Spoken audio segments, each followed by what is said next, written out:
बड़े ही कमाल के अपडेट आज निकल कर आ रहे हैं। आईफोन 15 के बारे में नई जानकारी आई है। Amazon पर टीज हो गया है Samsung Galaxy M34 5G phone और यूएस ने चैट जीपीटी को लेकर नया लॉ इंप्लीमेंट कर दिया है और भी बहुत सारे अपडेट्स हैं। लास्ट तक देखिए आज का बुलेटिन मेरे साथ। मैं हूं अशफाक और आप देखना शुरू कर चुके हैं टेक्निकल चार्जर।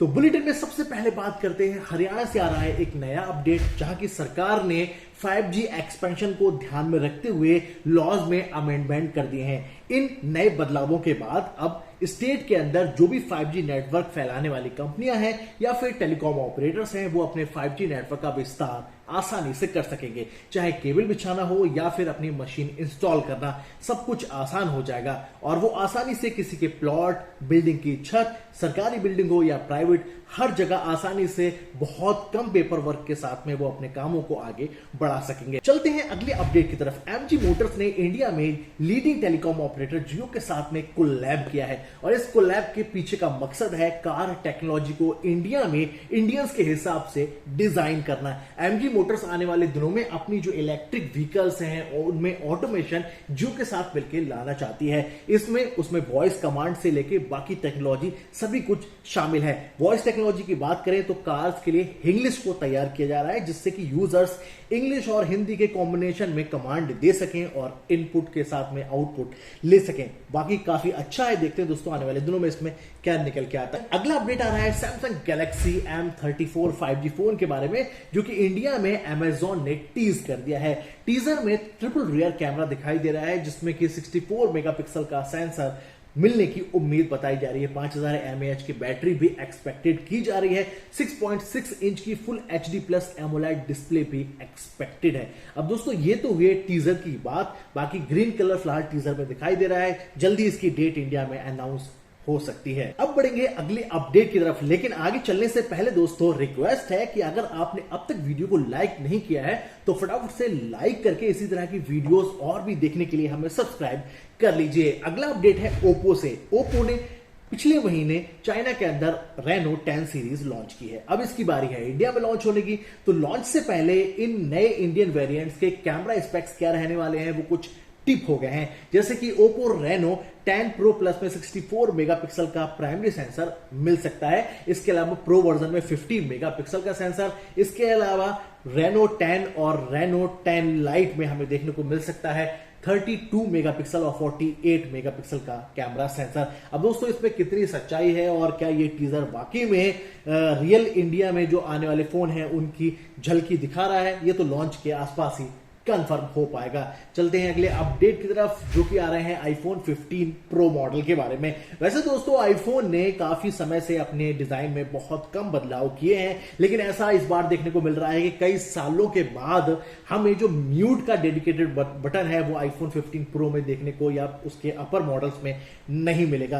कुछ केसेस इस समय लीक हो रहे हैं और वायरल हो रहे हैं ऑनलाइन, जिनमें देखा जा सकता है इसके वॉल्यूम बटन्स को और जो म्यूट बटन है वो पूरी तरीके से तब्दील कंपनी ने कर दिए हैं। अब कितने तब्दील हुए हैं और क्या ये केस वाकई में किसी आईफोन 15 प्रो या प्रो प्लस के हैं, ये तो आने वाले समय में पता चल पाएगा। अगला अपडेट आ रहा है मेटा से, जिसने कि VR हेडसेट यूजर्स को ध्यान में रखते हुए क्विस्ट प्लस नाम से पेड सब्सक्रिप्शन मॉडल लॉन्च कर दिया है। फिलहाल तो यूएस कनाडा यूजर्स इसका फायदा उठा सकते हैं। जो मंथली चार्ज है वो तकरीबन 600 रुपए के आसपास रहने वाला है।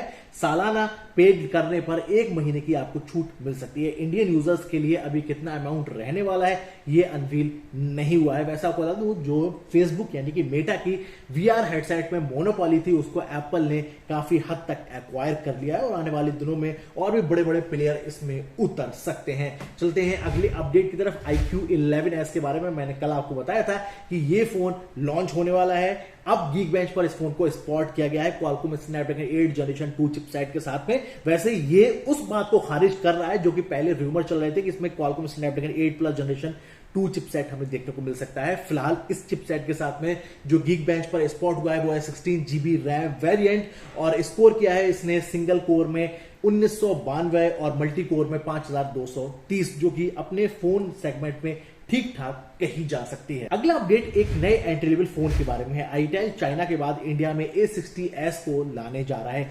5,999 रुपए के प्राइस रेंज में इस फोन को कंपनी उतारेगी। टीजर लॉन्च कर दिया गया है। फोन के अंदर 4 GB का रैम, 64 GB का इंटरनल स्टोरेज और 8 मेगापिक्सल कैमरा सेंसर के साथ में हमें 5000 mAh की बैटरी इस फोन में कंपनी देने की तैयारी कर रही है। बाकी दोस्तों, फोन 3 कलर ऑप्शन में अब तक टीज हो चुका है। देखते हैं कब इसे कंपनी इंडिया में उतारती है। और लास्ट में बात करते हैं चैट जीपीटी को लेकर यूएस ने एक नया लॉ इंप्लीमेंट कर दिया है। यह सरकारी ऑफिसेज को लेकर है नियम। इसमें कहा गया है कि चैट जीपीटी की बजाय इसका जो अपग्रेडेड वर्जन है यानी कि चैट जीपीटी प्लस, उसी का यूज सभी ऑफिसेज में किया जा सकता है जहां जहां इसकी जरूरत पड़ती है। वैसे चैट जीपीटी का यूसेज इसलिए बढ़ा है क्योंकि आने वाले वक्त में जिस तरह से वर्कलोड लोगों के ऊपर, ऑफिसेज के ऊपर बढ़ रहा है, उसमें इस तरह के ऑटोमेटिक या फिर जो एआई बेस्ड सॉफ्टवेयर है वो काफी मदद कर सकते हैं। ऐसे में जो अब तक संभावनाएं लग रही थी कि चैट जीपीटी शायद बैन हो सकता है, उस पर कम से कम ये एक अच्छी राहत भरी खबर कंपनी के लिए आई है। बाकी दोस्तों, ये थे आज के अपडेट। कैसे लगे नीचे कमेंट करके बताना मत भूलिएगा। वीडियो को लाइक कीजिए, शेयर कीजिए, चैनल को सब्सक्राइब भी कर लीजिए। मिलेंगे और वीडियो के साथ, तब तक रखिए अपना ख्याल, जुड़े रहिए चैनल के साथ। हिंदुस्तान जिंदाबाद।